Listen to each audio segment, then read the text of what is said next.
burns the midnight oil with the Orioles and the Red Sox and the Diamondbacks all week at Oriole Park at Camden Yards. Any news will come to you first on the WNST Tech Service. That's brought to you by Coons Ford of Security Boulevard. And, of course, we're out on Twitter and Facebook Live and all that good stuff. My next guest is a former NFL player who has done an author turn, but about fantasy football, and we're going to have some fun with him. The new book is out. It has quite a great cover because it's sort of a tumbling version of himself, Fantasy Man, a former NFL player's descent into the brutality of fantasy football. Nate Jackson said it hurt a lot to be a player. It hurts even more to be a fantasy football player, and has inked the book. You can pick it up at Amazon or wherever fine books are sold. And Nate, I'm guessing you're playing fantasy football again this week, right? I mean, for most of my friends who play, it's an addiction. I mean, it's just part of the fall at this point, right?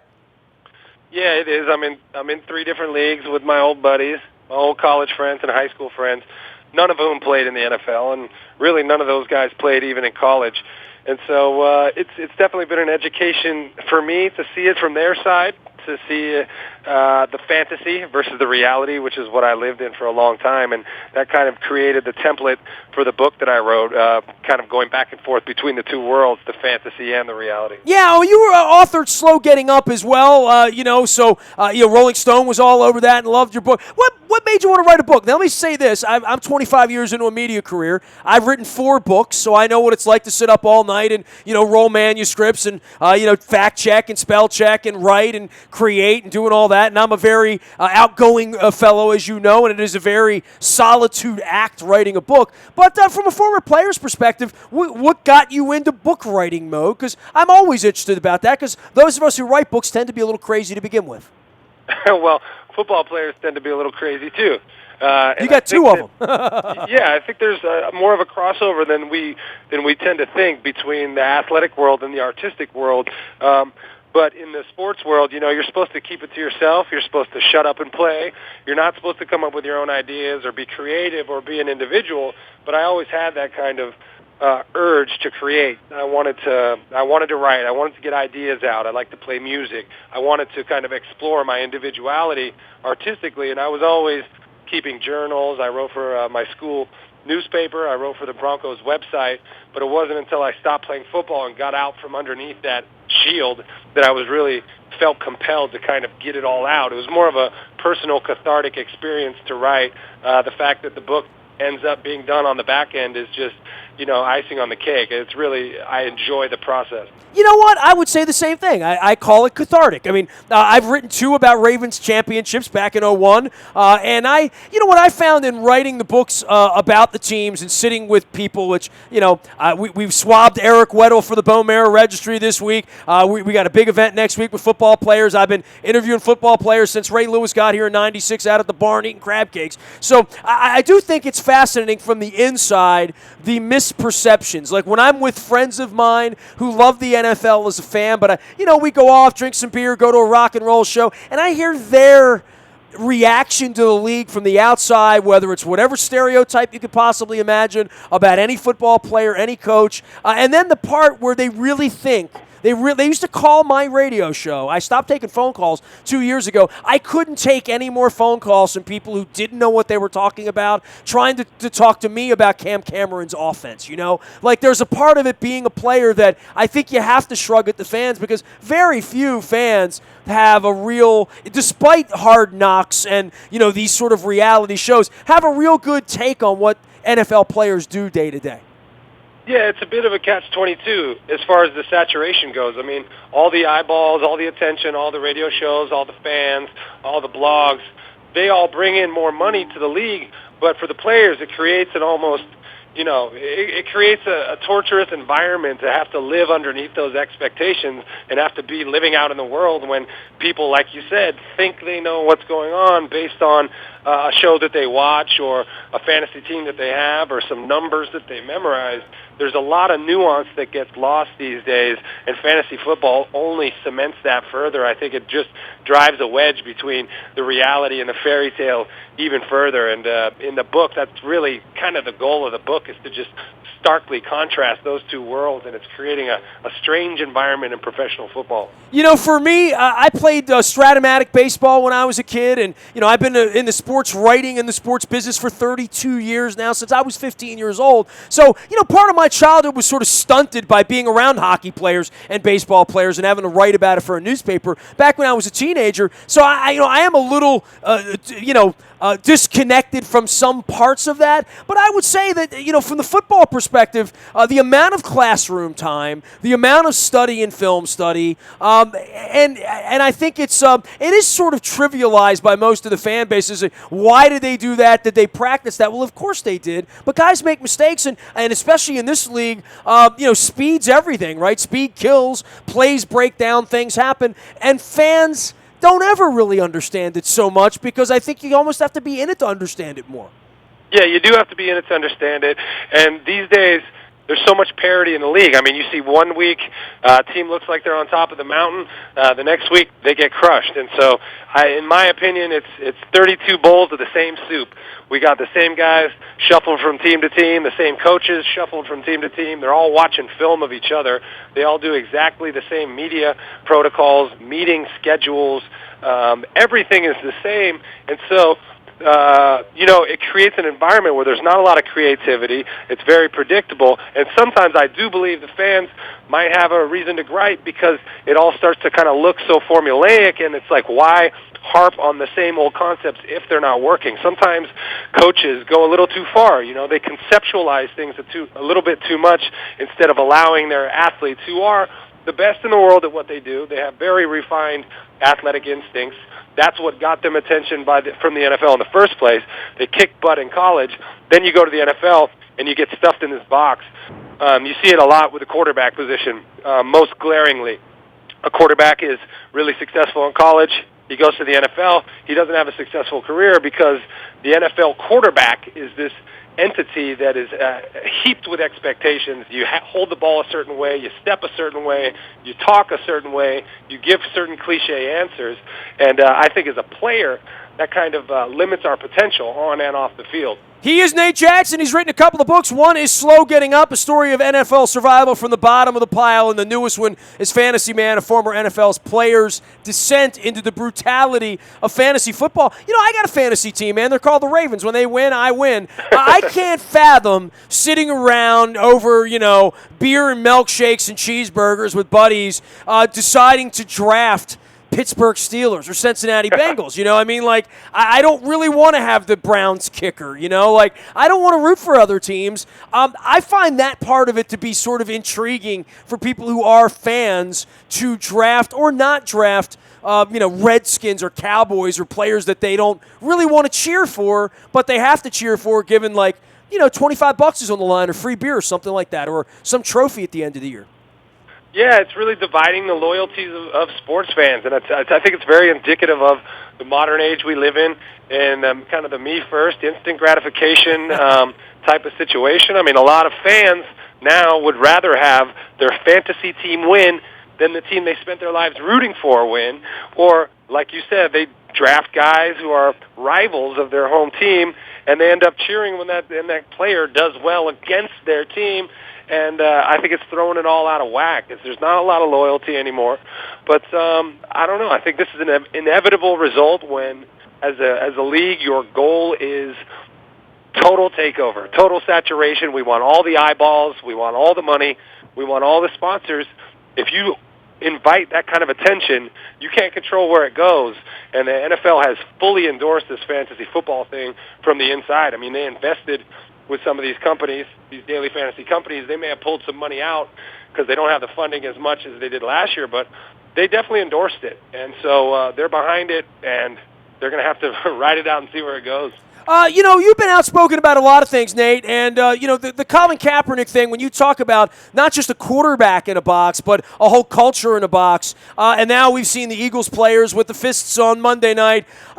You stood in those sidelines in various locker rooms for various coaches and organizations that would have different tolerance, different policies. Certainly in San Francisco, there's a different set of rules and has been there. And I had Kirk Reynolds, a deposed PR director on, who's now with the Pac-12 network, talking about about his infamous sort of off-color video that was designed to talk about social insensitivity. For Colin Kaepernick to find himself in the middle of this, it has created conversation, and much like our political discourse, not all of it's real attractive. Yeah, it's not, and it's interesting. I mean, for football players, we were always kind of told, don't bring any of don't use your position as a football player as a pedestal to talk about religion or politics or money or anything else. Or marijuana, right? Legalization? Yeah, or marijuana or anything. Sure, You are a football player. You wear a helmet. They don't see your face. They don't want to hear your ideas. But I think what's happening now, slowly, is guys are starting to realize that there is an individual in there who has a heart, who is a human being, and might have some ideas. Now, it becomes a delicate situation as to how you utilize that or how you implement it if you do want to show some of your ideas or show some of your own individualism out there. And I think Colin Kaepernick has been through so much with the 49ers, with the city, with the state of California, leading them to a Super Bowl, and then being abandoned by the organization when they got rid of everyone else, and then being turned on by the city. And I think it put it in a different perspective for him. And I think what he's doing now is a product of prioritizing what it all means and seeing that, hey, maybe the things I've been told my whole life about what it means to be a football player are wrong, and maybe my own mind is more important in this thing. And so I think you see some players kind of taking a cue from him and thinking, hey, maybe we can make some change if we organize and do it the right way. I think one of the changes that's coming down the line or down the pipe, as it were, and having been out in Denver and having been out in Seattle, having spent the last 10 years in California, dude, the weed thing's a lot different out west than it is out east. And, Sir Roger lives in the ivory tower in the NFL, and I'm around NFL players. I've been around NFL culture for the better part of 2 decades now. Eugene Monroe's coming on the show next week, and he was someone who was very, very helpful in my wife's fight with leukemia and the bone marrow transplant and the bone marrow registry and the work we've done. He's now gone out. Ricky Williams was on the Ravens for a period of time. The weed thing's not going away because guys like you aren't going to let it go away. Well, right, and I think it's something that we should look at critically and not with our ego involved. The NFL is very sensitive when it comes to their policies being wrong. But here we look at the NFL, and probably half the players already consume marijuana as part of their recipe for what allowed them to be the elite athletes they are, and allows them to stay on the field, allows them to withstand repetitive brain trauma. The science is suggesting that it is a neuroprotectant and is involved in neurogenesis. That means that it's good for the brain when it's being bashed like it is in the NFL.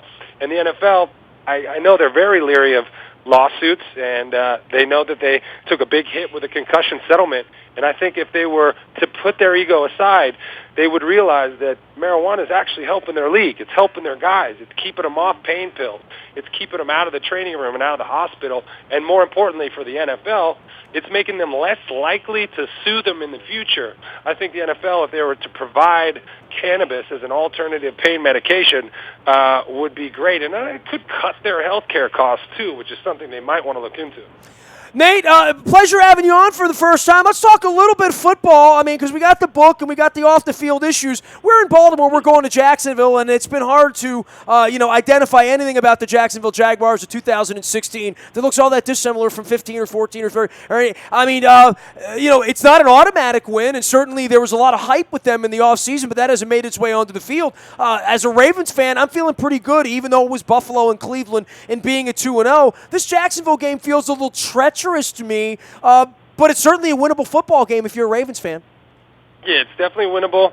They're all winnable in the NFL, but it's about momentum, and it's about where these guys are. I mean, Jacksonville is 0-2, and they're getting killed in the media. They're going to be doing everything they can to make sure that doesn't happen again. I guarantee you there's some tense looks and some tightness around the facility there this week.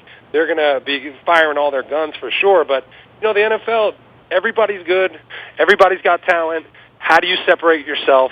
That's the difficulty. It comes down to coaching. It comes down to health. It comes down to momentum. And letting these guys, there's a fine line between over-coaching and under-preparing. And so they got to find a way to keep it in the middle, let these guys be themselves, set them up to be their best, and give them the plan to do it right. Well, in the case of, you've been at some good teams, some bad teams in your day. The Patriots thing's fascinating, isn't it? That you would say, well, if you take Brady away from Belichick, what would Belichick be? Well, 2-0 right now, right? With guys we haven't even heard of.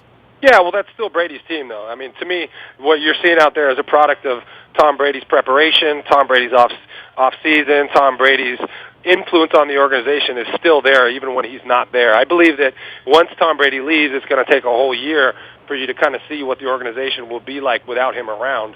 Certainly, well, we saw that with Ray Lewis here, bro. You know what I mean? When you take that kind of guy out, Ray Lewis and Ed Reed here at the same time, it was a little crazy. Yeah, exactly.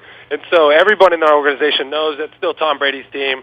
Those receivers are waiting for him to get back. They run routes, like Tom Brady's throwing it to them, and Jimmy Garoppolo was throwing it like Tom Brady taught him how to throw it, doing the reads he knew how to do because Tom Brady showed him. And so it's still Tom Brady's team to me. I think it'll probably take a little longer till you see what it's like without him. I'm worried about the Steelers, bro. I'm here in Baltimore. I'm not shocked that they beat the Bengals, but they look like they're a good team that could be getting better, especially if getting some players back.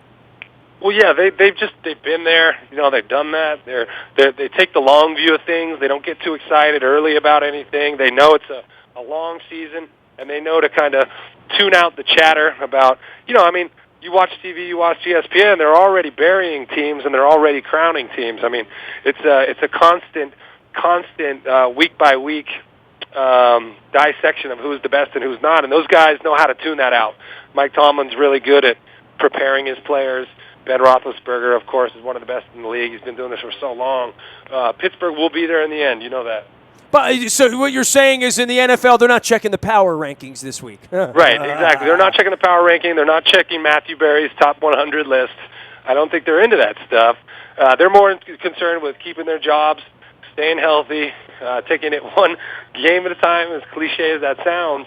In the NFL, that's how you got to win. You treat each opponent like the only opponent in front of you. You prepare, and then you go on to your next one. He is longtime Denver Bronco and author now of Fantasy Man, a former NFL player's descent into the brutality of fantasy football. He is Nate Jackson. Nate, great to visit with you, man. We'll send everybody out to Twitter and follow you at Nathan Sirius. Appreciate the sense of humor, appreciate the good stuff. We'd love to have you back on sometime soon, man. Awesome, man. That was fun. Anytime. You got it. Nate Jackson joining us here from the left coast, the west coast, that some would say is the best coast. We'll find out. Next week, we're going to be doing a live broadcast at Greenmount Station with Alex Lewis as well as with Ryan Jensen from the Baltimore Ravens. We'll be swabbing for the Bone Marrow Registry. That is in Carroll County, Hampstead, Wednesday, the 28th. I got something up my sleeve on the 27th. I can't let the cat out of the bag till I actually take the pictures on Tuesday, but doing some cool stuff next week that I think you'll find fascinating if you follow us out on Facebook or Twitter or Snapchat or LinkedIn or Instagram or any of those other places that we share the stuff that we do. Everything we do is in the Buy a Toyota Audio Vault at WNST.net. You can download, listen when you want, where you want, how you want. You can also get the TuneIn Radio app. Download that. You can listen live from anywhere in the world. It's all brought to you by BuyAToyota.com. Our morning newspaper ships to your email inbox at 7 a.m. each and every morning. That's powered up by Planet Fitness at PlanetFitness.com. Still $10 a month to get in shape there. And our tech service brings you the breaking news first as it happens. Injuries, scratches, trades, big news. It all happens first on the WNST Tech Service. That is brought to you by Coons Ford of Security Boulevard. We are WNST.net, AM 1570 and WNST Towson, Baltimore, and we never stop talking Baltimore sports.